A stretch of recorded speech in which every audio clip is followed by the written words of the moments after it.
Welcome to Fuel.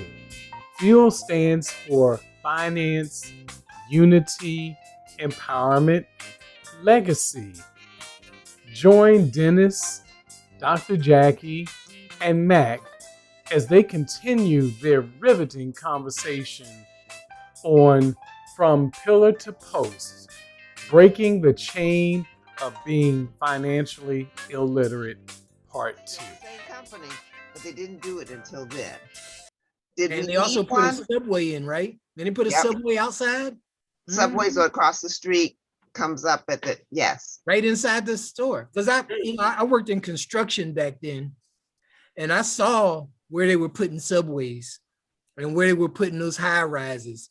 Now we're talking neighborhoods where the two-story houses, they putting in these 10-story apartment complex, luxury, apartment Luxury, complex. yes. And the worst thing is, now they're doing this to everybody, whether you're black, white, Hispanic, they're putting in the thing they call mech mansions. They go into these neighborhoods, they put these 10,000 square foot houses in neighborhoods that had 2,000 square foot houses. Yeah. Man, the game is being played on all of us. Mhm. Yeah, Dennis, you and I share a best friend who we could talk about for days in the area that she lives in Washington, D.C. Mm, An area mm. that used to be crack central. Yeah, And you to can walk just down the see, street. Woo. Chapin Street, yeah. Belmont Street. Man, you didn't walk down the street unless you want to get shot. And what did they do? They put that $1 million complex, because I've worked on the elevators in that building, Okay. all glass on the outside. I said, are they crazy? Them crackheads gonna steal this glass. But when they built the building, they also built a police station. And instead of the crackhead on the corner was a cop. Now, where was he the 10 years when I was in college? Right. He wasn't there ever when I was Right. in college. But now they put that $1 million building there that overlooks the city, and it has some beautiful views because all the houses are 2-story. So it's on top of the hill. And Yeah. you look out, you don't see nothing but the Washington Monument, the Capitol building. And then they brought in the police. And then they bought in, they bought out the slumlords. If y'all don't know what slumlords are, look at My Cousin Vinny. Great movie, great movie. You know, and it's sad in a way, but you know what? You know it's going to happen. So you have to prepare that your life is going to change, because change is what it's all about. And this is why we talk about financial literacy. I'm sorry for sounding like a commercial there. I apologize. I feel like, what's that, Betterman, the lawyers? Betterment. Well, commercials trip me out. But anyway, you always have to grow. You cannot rest on your laurels. So if you're making $20,000 and you're living like a king, in about 5 years, you're going to be living like a pauper. Yeah, I think to your point, Dennis, it's about just being aware that times are always changing, and if you're not prepared for that in every aspect of life, but since we're talking financially, you have to know that at any point there could be an upheaval of your way of living, and that's why I get so passionate about certain people in my network that want to continue to live off the crumbs given by the government and making the government their daddy. Because at any point, the government can just change up on you and you're toast. You know, you've got no control over what is going to happen in your future, and everything that we're about is to stop giving the power to factions that are outside of you, They don't and care about you. and giving us back the power to be able to make sound decisions for our futures. You know, And that's the whole point. Right now, you have, 80 to 90% of society just going through the motions, thinking that, if you just keep on working hard, you're going to be all right. And it doesn't work that way. Life just, if I haven't learned anything out of my work experience, is that working hard just created a whole bunch of bills that I had to pay for my health now. Yeah. That's what it did. Sorry. My biggest fear, Mac, is that what's happening in Dr. Jackie's neighborhood will happen in mine. Okay. Because my house in Potomac, Maryland would probably be worth $4 or $5 million. I have 2.5 acres of land. I'm not gonna go over all the specifics, but in Potomac, Maryland, and they probably don't have this much land, they'd be worth a lot more. And I said, Jack, I hope they never discover this area. But a house just sold and they are totally renovating that house. And every day I look at it, be like, that's good for the neighborhood. And then I said, oh my gosh, they're going to turn that into a certain dollar house, which means my assessment is going to go up. And it's like, you want the neighborhood to look good. And then you think of the consequences.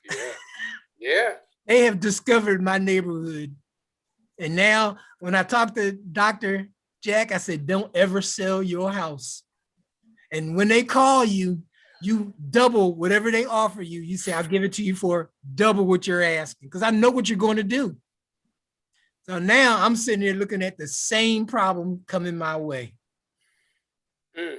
And, it's a nice, quaint, quiet neighborhood. But daggone it, they done discovered it. People use this. Christopher Columbus done discovered some more Black folks. People used to say to me that, be happy about the upgrade in the neighborhood. Because that means that when you sell it, you'll get more for it. And so I would say, that's right. But guess what? I'm not looking to sell. And secondly, I can't move next door if I wanted to stay in the neighborhood because of the price that they're putting on these properties. So you need to think about the whole thing. So something Max said, I wanted to go back to. Okay. This is a question you ask yourself, should be an easy answer. Who cares the most about your money? Wow. Dun, dun, dun, dun, dun, dun, Woo. dun. Woo. She gonna give us a copyright strike. Right. Wow. I tell you, Dennis, that's why she's got all those consonants behind her last name. She's on it. I know. That's the question. That is the question. Tupac only had a 2 in front of his name. Dr. Jackie got some letters. Yes. Yes. Well, the problem with Dr. Jack's neighborhood is if I go to visit her, her neighbor's going to call the cops on me because they ain't not used to seeing a Black man in a BMW in her neighborhood. So now, it's like, y'all the new people. Oh my. So I'm scared to go over there now. I'm like, nah, I'm not coming over there. I said, them people gonna call the cops. I said, because she said, hey, you could park in my back lot. I ain't going in your back lot. That means MPD or whatever your police department is gonna get called by your neighbor because your neighbor not used to seeing Black folks in DC. Look, y'all, DC is still 67% Black. It used to be 99%. in the But days of Chocolate City. gentrification has changed the numbers because the congressmen and the senators, they all live in Maryland and Virginia. They don't live in DC. But now let's get off of that because we're here to help everybody, not just people of color. But people of color, y'all in trouble. If y'all don't wake up and take ownership in your pocketbook, you are always going to be wearing bonnets in the airport. Oh, y'all don't know about that one? Okay, I'll leave that one alone. You'll be wearing bonnets in the airport, wearing your pants down and showing your butts, which is the most ridiculous thing I've ever seen in my life. And what other new thing they doing? Shooting people on the side of, y'all stupid. Oh, I'm sorry. Oh, whoa. Oh my God, that just make myself a double target. Are you emotional about this or what? I know. Man. Woo. Oh my Woo. gosh. Yeah, Jack told me about a child that got shot the other day. Mind your own business. What's going on? You know, it's all about believing in yourself and knowing your true worth. You know, when you understand the financial system of the United States of America, it needs poor people. It will not work without poor people. It will not work because if everybody's rich, then everybody's poor. That's right. Capitalism works on poor people because that's why there's only 1% rich people and 90% poor people. Then you got those people in between that don't know whether they're rich or poor.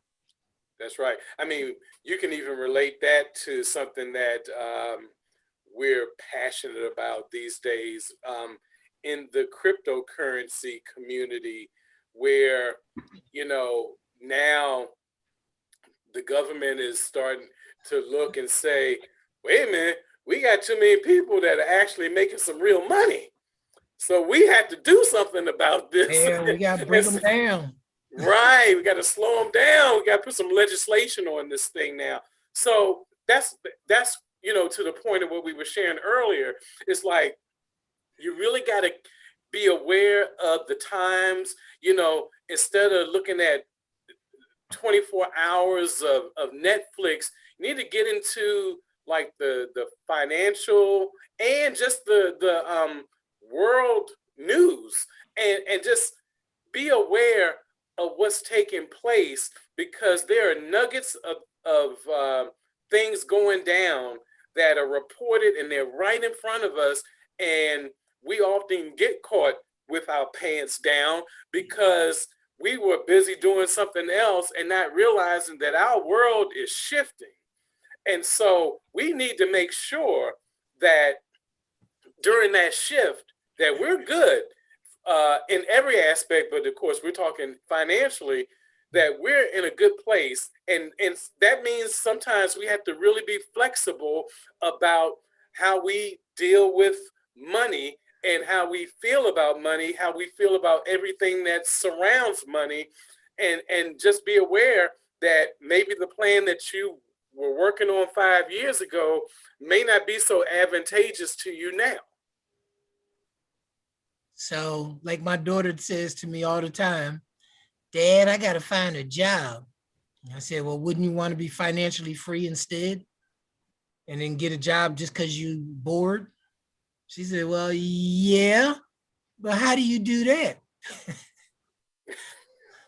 Hey, when's the last time you seen me have a job?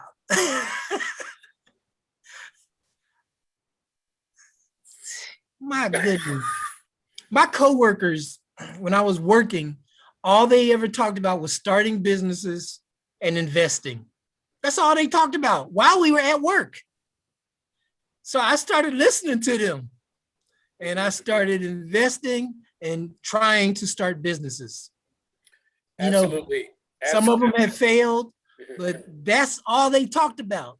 And I worked for 30 years before the bell finally went off. And I said, oh, the tax rate on a working man is up to 39%. The tax rate on investments is about 15 to 18%. That's like a 50% raise, 100% raise right there. Okay, I got it. They don't want you to know that. That's why they destroyed Black Wall Street, Tulsa, Oklahoma, I think. Yes. And, you know, they don't want you to know how to be free. You know, Right. what they say, if I knew I was a slave, I would have fought to be free. Well, we're all slaves. I don't care what your Yeah. color your skin is. I know some people don't believe they're slaves because they live at the upper end of the poor people, but you're a slave to this system. Yeah. It's a harsh word, but you got to know the truth. And I don't know if you can really escape it because, you know, the system is stronger than all of us. I mean, look at that guy that did Microsoft. What was his name? Gates or something? Yeah.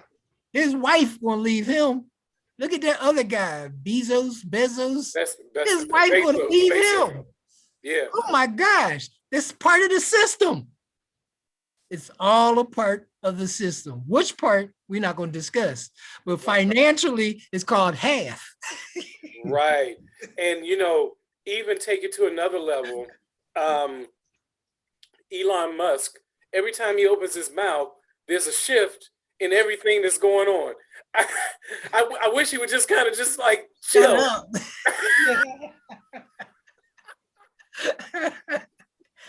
Oh my goodness. And you know, and you know, as you were sharing, Dennis, it made me think back at my own work career, which is about 30 years of that was spent in the accounting arena. And both firms that I worked for were Jewish firms. And so the majority of the employees were either Jewish or white. Okay. But what I discovered in just being in meetings, just listening, that's when I started to understand that there's a whole different type of way of thinking about money. And like you, it took me a while for it to really sink in. But boy, once my mind was open and free, I was like, I get it now. And you know, and I think about it, and hopefully I'm not going too off topic, but you know, people to this day are wondering, okay, you got O.J. Simpson, and we're not gonna get into whether he was guilty or whatever. Okay, but what we're talking about is we have a person who was convicted, who for some reason has never had to pay for the victims, the families of the victims. And people wonder why. Well, it's because OJ, being a Hall of Fame football player, being a guy who made another fortune in the movies and commercials, was around people that understood not only how to make money, but how to hide money. Well, let's call it protect money. Protect money. Because Okay. you hide it, the IRS gonna find it. Yeah. So, don't hide it, protect it. So protect money. And that was when I was introduced to these living trusts and how you can be poor on paper, but be filthy rich.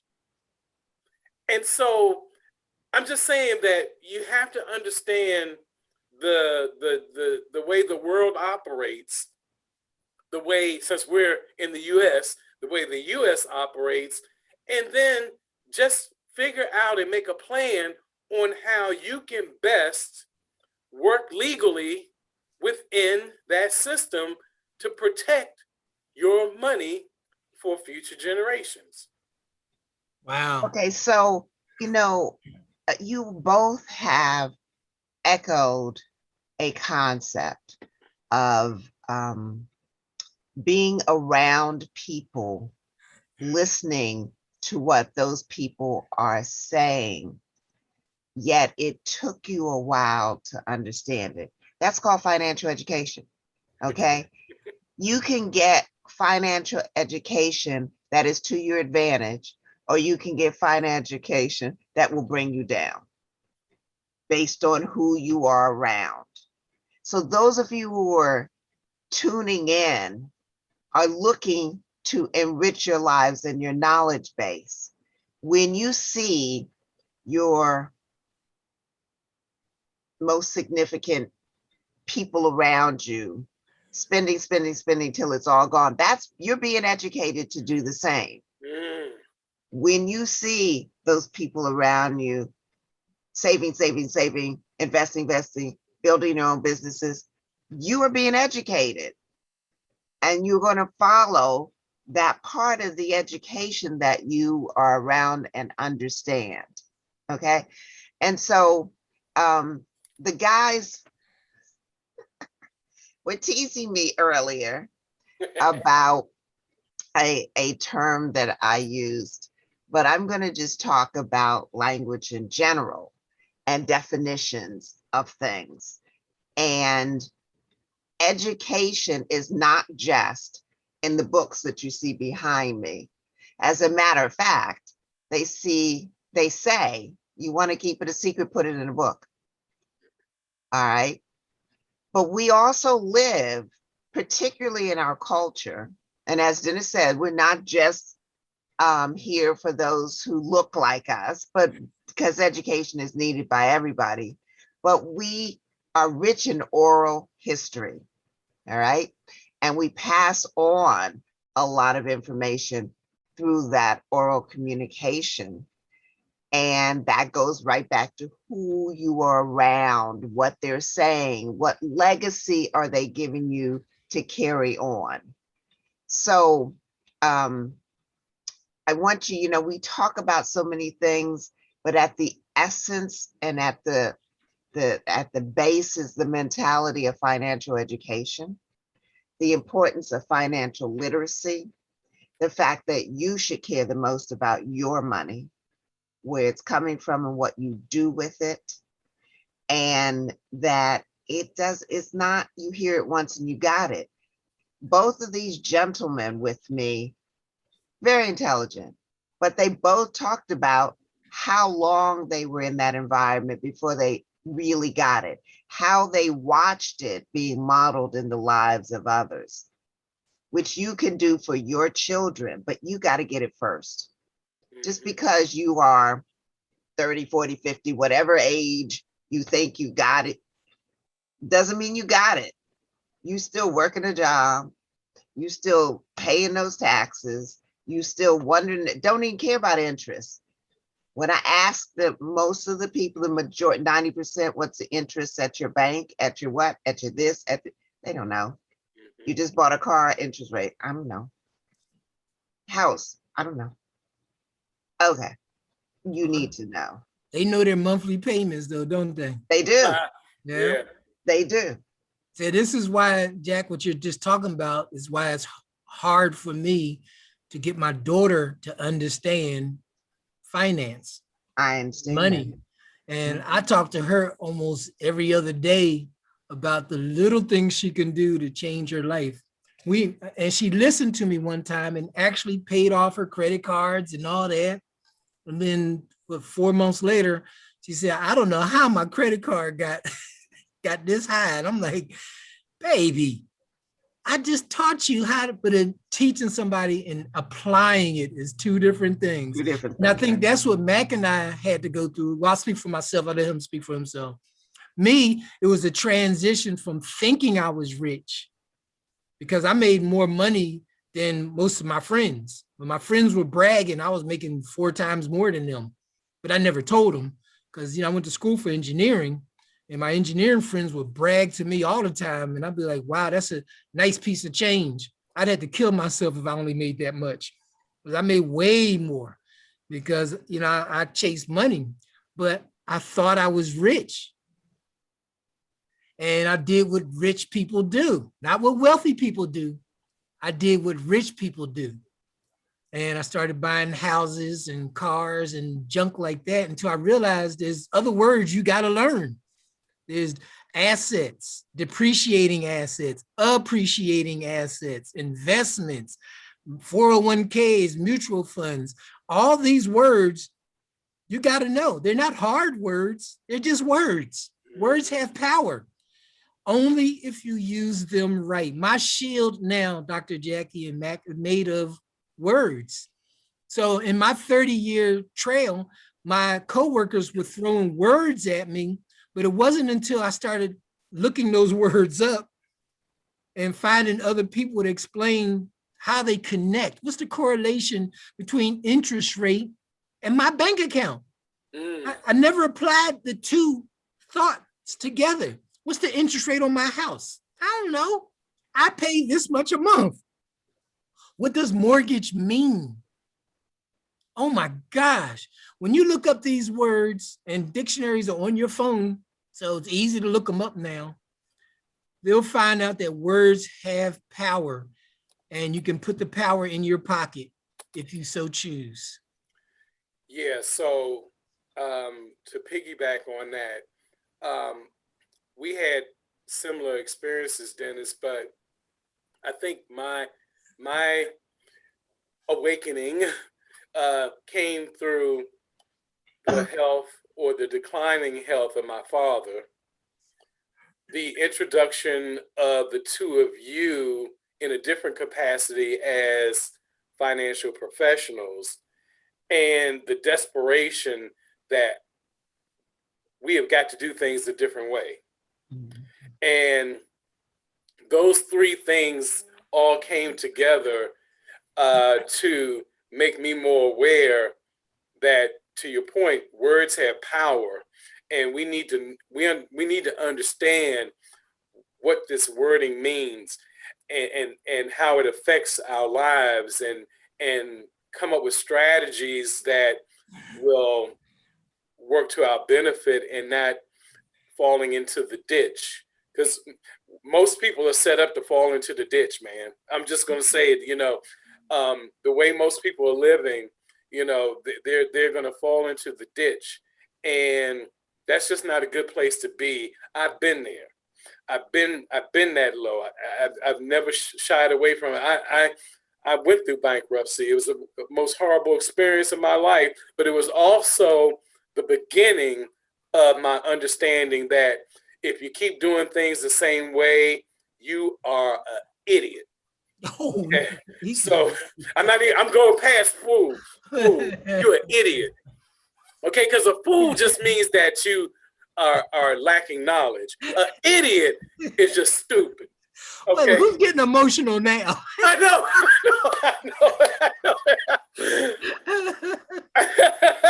But it's because I'm seeing so many people that are settling for eventually becoming idiots.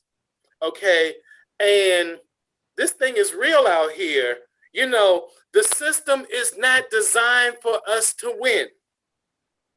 So we have to take it upon ourselves to go to those books that Jackie says hold the secrets, to listen to programming like this. And we're not the only ones doing stuff like this. And we can share the wealth. Go to wherever you get it, get it. Get it. Get it. And then, apply the things that you got so that, you can make your situation better. But more importantly, if you have children, make their situation better, not just in making sure they have money, but teaching them the concepts that you learn so that when you get to a certain point in life, or when they get to a certain point in life, they're good. I literally, because my daughter's getting married next year, I was literally over there, over my daughter's apartment a couple of days ago, and the whole conversation was, okay, what's going to happen after y'all get married? And so I just grilled them. I got into their finances, like, wait, what's the plan? What's the plan? Praise God, they had a plan. Okay. And we talked a little bit about some improvements and some things that they might want to consider, but they have a plan. And I think that's because I sat down and talked to my daughter. I sit down and talk to my son about being ready, and being aware that this world is not for us to win, and so we have to take it upon ourselves to do whatever it takes legally to make sure and assure our financial futures.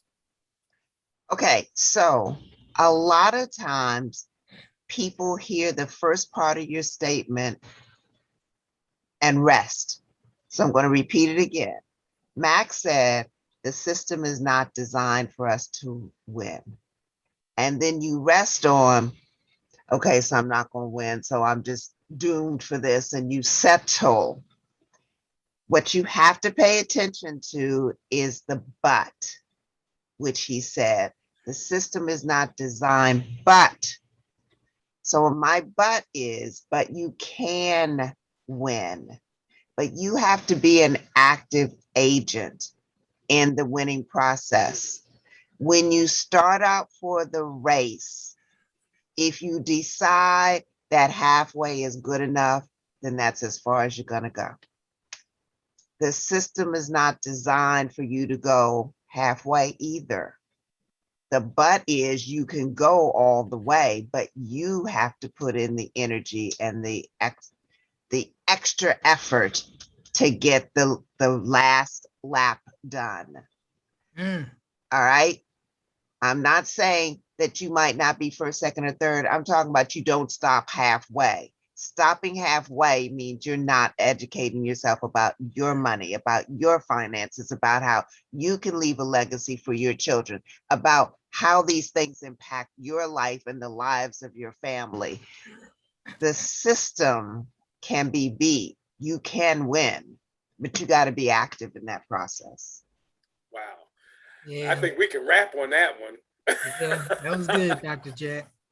Yeah.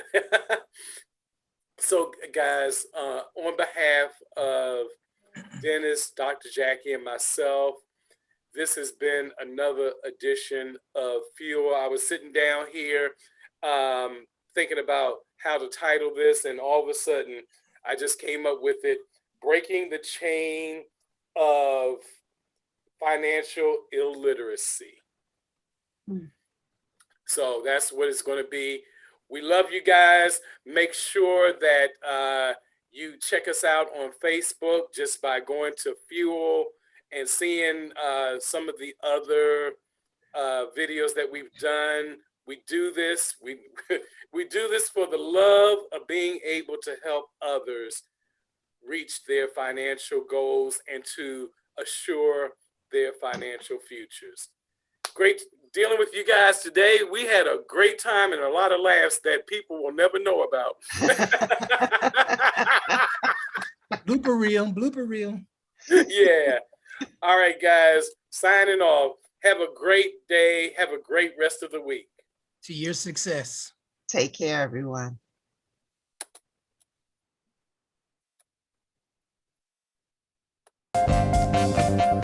We hope you enjoyed our conversation today. Please remember to subscribe to our YouTube channel at Fueling Future Generations. Also, if you want to reach out to any one of us, feel free to contact us at fuelingfuturegenerations2020@gmail.com. We've enjoyed this time together with you and look forward to the next time we get together. Have a great day.